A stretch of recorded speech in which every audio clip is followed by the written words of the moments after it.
त्रिलोचन जी का चरित्र है और बड़ा प्रिय, बड़ा मधुर चरित्र है। श्री ज्ञानदेव जी के शिष्य थे और साधु सेवा में आपकी बड़ी अगाध निष्ठा थी। भक्ति का सार है ये, भक्त की भक्ति। तेरे भक्तों की भक्ति करूं मैं सदा, तेरे चाहने वालों को चाहा करूं।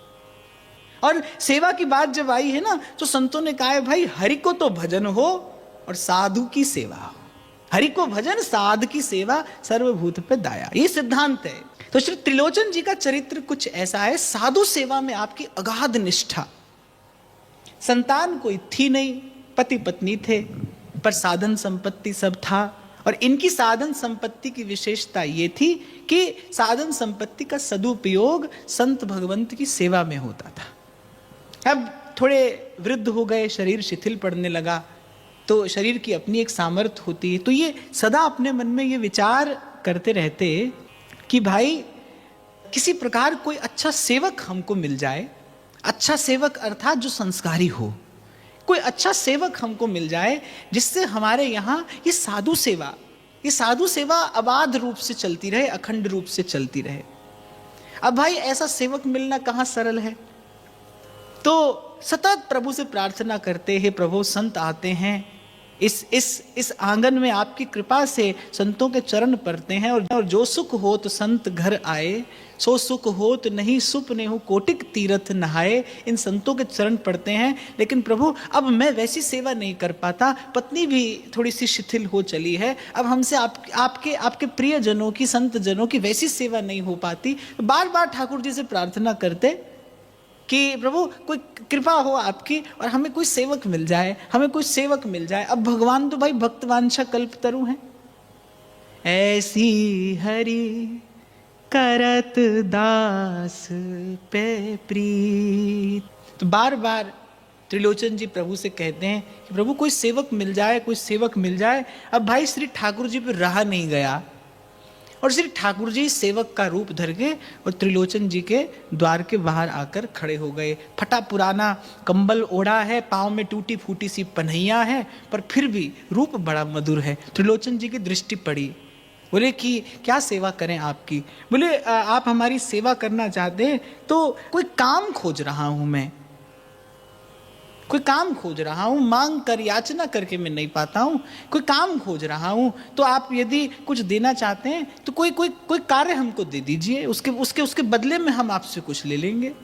अब त्रिलोचन जी ने देखा कि भाई बड़ा मधुर सा स्वरूप है, यद्यपि फटा पुराना कंबल है, पाँव में टूटी फूटी जूती है, पर देखा कि लेकिन बड़ा मधुर स्वरूप है। और त्रिलोचन जी ने कहा क्या काम करना जानते हो। तो कहने लगे कि चारों वर्णों की रीतियां मेरे हाथ में हैं, अर्थात ब्राह्मण, क्षत्रिय, वैश्य, शूद्र, सबका कार्य जानता हूं मैं। अच्छा, और वैसे भी प्रभु का सेवक कैसा होता है। ठाकुर जी कहते हैं लादे कोई ऐसा नर, पीर, बावर्ची, भिस्ती, खर, माने सब काम उसको आता हो। गद्दी पे बैठकर उपदेश भी दे सकता हो, झाड़ पोंछ भी करना जानता हो, सर पर सामान ढोना पड़े तो वो भी ढोले, और भोजन बनाना आता हो तो फिर कहना ही क्या। पीर, बावर्ची, भिस्ती, खर, ठाकुर जी कहते लादे कोई ऐसा नर। तो उसने कहा कि मैं चारों वर्णों की रीतियां जानता हूं, ब्राह्मण, क्षत्रिय, वैश्य, शूद्र, और कह रहे भक्तों की सेवा में हमारा जीवन बीता है, जीवन भर से हमने संत सेवा ही की है। तो त्रिलोचन जी ने पूछा कहाँ संत सेवा की है। बोले अरे ये पूछिए कहाँ नहीं की है हमने संत सेवा। बोले हम तो सदा से साधु संतों की, भक्तों की सेवा ही करते आए और सब कार्य जानते हैं। तो त्रिलोचन जी ने कहा भाई इतने ही योग्य हो तो फिर काम क्यों खोज रहे हो। अगर इतने ही योग्य हो तो फिर आज तक काम कैसे नहीं मिला। बोले जो हमें चाहिए वो हमें कोई दे नहीं पाता। बोले क्या चाहिए। बोले एक, तुम्हें 5-7 सेर अन्न खाऊंगा और तुम्हारी पत्नी के हाथ का पिसा ही खाऊंगा। 5-7 सेर अन्न खाऊंगा, तुम्हारी पत्नी के हाथ का ही पिसा खाऊंगा, बाकी सबकी सेवा मैं करूंगा और मेरी सेवा तुम्हारी पत्नी को करनी होगी। मेरी माता जी के हाथ का ही पिसा खाऊंगा, 5-7 सेर अन्न खाऊंगा, और जिस दिन मेरे भोजन की बात किसी से कही बस उसी दिन छोड़कर चला जाऊंगा। त्रिलोचन जी ने कहा कि सब स्वीकार है। वो तो बड़े प्रसन्न हो गए। बोले इसमें क्या कठिनाई है, केवल ये भोजन करेगा, बाकी सबको कराएगा। बोले नाम क्या है। बोले अंतर्यामी नाम है। अब ले आए त्रिलोचन जी अंतर्यामी जी को कुटिया में और अपनी पत्नी से कहा, देखो हमें तो लगता है कि प्रभु ने ही पठाया है इन्हें। मैं प्रभु से कितने दिनों से याचना कर रहा था कि प्रभु कोई सेवक मिल जाए, कोई सेवक मिल जाए। सो आज प्रभु ने कृपा करके भेज दिया है। पर देखना भाई, इसकी रीत थोड़ी अटपटी है। 5-7 सिर अन्न खाएगा और तुम पीस कर खिलाती रहना, लेकिन किसी से कहना नहीं, क्योंकि जिस दिन कहा उस दिन ये छोड़कर चला जाएगा। नाम क्या है? बोले अंतर्यामी नाम है। पत्नी ने कहा चलो ठीक है, नहीं कहेंगे किसी से। अब शर्त उनकी यही, मैं तो केवल माता जी के हाथ की रसोई खाऊंगा। अब कार्य आरंभ हो गया। साधु संतों की बड़ी सुंदर सेवा होने लगी। अरे ऐसा सुंदर तो वो चरण दबाते हैं संतों का, ऐसी सुंदर रसोई बनाते हैं कि साधु तो भर भर के आशीर्वाद और त्रिलोचन जी को देकर जाने लगे। उनकी भक्ति भावना की बड़ी अभिवृद्धि होने लगी। अब एक दिन माता जी गई पड़ोस में। अब पड़ोस की माता जी ने पूछा, क्या हुआ, बड़ी दुबली होती जा रही हो? अब माता जी ने कहा, क्या बताएं? नहीं बताओ। बोली नहीं अब क्या बताएं, चलो छोड़ो। अरे बोले बताओ, बड़ी दुबली होती जा रही हो। अरे वो कहां से जाने बड़ा खोटा सा एक सेवक पकड़ लाए हैं। सेवा तो खूब करता है, पर हमारे हाथ का पिसा खाता है। अब 5-7 सेर अन्न रोज खाता है। पीस कर दुबली हुई जा रही हूं मैं तो। साथ में ये भी कह दिया, देखो तुमसे तो हमने कह दिया, अब किसी से कहना नहीं। अब जब लौट कर आई तो अंतर्यामी तो दिखाई नहीं पड़े। अब जब त्रिलोचन जी ने देखा कि अंतर्यामी चले गए, उन्होंने कहा था कि एक ही स्थिति में जाऊंगा कि हमारे विषय में किसी से कहना मत। खूब फटकारा अपनी पत्नी को।